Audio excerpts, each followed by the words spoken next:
بسم اللہ الرحمن الرحیم۔ السلام علیکم۔ ضدی جوتے کی کہانی۔ قاسم بغداد کا رہائشی تھا۔ جوتوں کا ایک جوڑا مسلسل 7 سالوں سے اس کے زیر استعمال تھا۔ جب کہیں سے پھٹ جاتا وہ اس کو پیوند لگا کر درست کر لیتا، اور اوپر تلے لگے پیوندوں کی وجہ سے جوتے بہت بھاری ہو گئے۔ ایک دن قاسم حمام کی طرف نہانے کے لیے نکلا۔ راستے میں اسے اس کا ایک ساتھی ملا۔ اس نے قاسم سے کہا، اب تو جوتوں سے جان چھڑاؤ، تمہارے پاس اتنا تو ہے کہ نئے جوتے خرید سکو۔ قاسم نے کہا، بالکل ٹھیک کہتے ہیں، میں انشاءاللہ نئے جوتے خرید لوں گا۔ قاسم حمام میں داخل ہوا۔ جب باہر نکلا تو اس نے دیکھا کہ اس کے پرانے بھاری جوتوں کے ساتھ نئے جوتوں کا ایک جوڑا رکھا ہوا ہے۔ وہ سمجھا اس کے ساتھی نے بطور ہدیہ رکھ دیا ہے۔ وہ نئے جوتے پہن کر گھر چلا گیا۔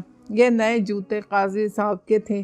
وہ بھی اس وقت حمام میں داخل ہوئے تھے۔ حمام سے نکل کر انہوں نے جوتے کافی تلاش کیے لیکن وہ نہ ملے۔ انہوں نے کہا، جس نے میرے جوتے اٹھائے ہیں وہ اپنے جوتے یہیں چھوڑ گیا ہوگا۔ لوگوں نے آس پاس تلاش کیا تو قاسم کے جوتے انہیں مل گئے۔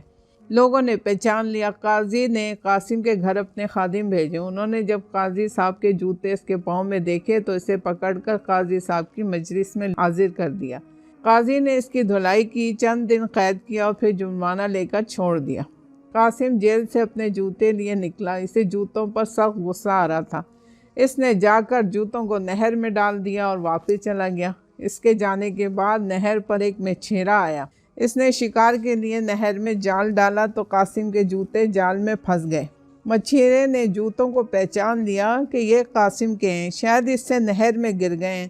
وہ جوتے اٹھا کر قاسم کے گھر چل دیا۔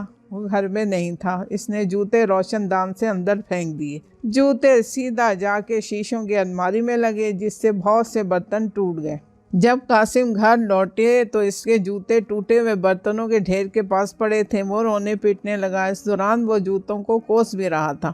آخر اس نے جوتوں سے جان چھڑانے کے لیے ایک شاندار ترکیب پر عمل کرنے کی ٹھان لی۔ اس ترکیب پر عمل کرتے ہوئے وہ رات کے وقت ایک دیوار کی بنیاد میں گڑھا کھودنے لگا۔ دراصل وہ جوتوں کو زمین میں دبانا چاہتا تھا۔ ہمسائے سمجھے کہ کوئی ان کا گھر ڈھا رہا ہے۔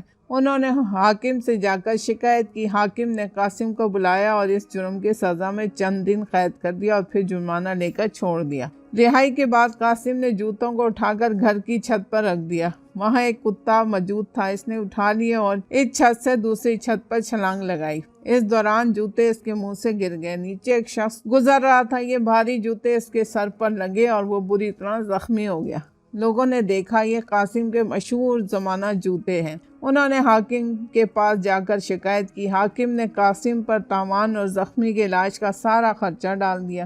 وہ خلاص ہو گیا اور اس کے پاس کچھ نہ بچا۔ آخر تنگ آ کے وہ جوتے اٹھا کر قاضی کے پاس لے گیا اور کہا، جناب قاضی صاحب، گزارش ہے کہ آپ میرے اور ان جوتوں کے درمیان برات نامہ تحریر کیجیے، یعنی اس بات کا فیصلہ کر دیں کہ آج کے بعد نہ میرا ان سے کوئی تعلق ہے نہ ان کا مجھ سے۔ ہم میں سے ہر ایک دوسرے سے مکمل بری ہے، اور یہ کہ آج کے بعد ان جوتوں سے جو نقصان سرزد ہوگا میں اس کے ذمہ دار نہیں ہوں گا۔ قاضی کو ہنسی آ گئی۔ اس نے قاسم اور اس کے جوتوں کے درمیان برات نامہ لکھ دیا۔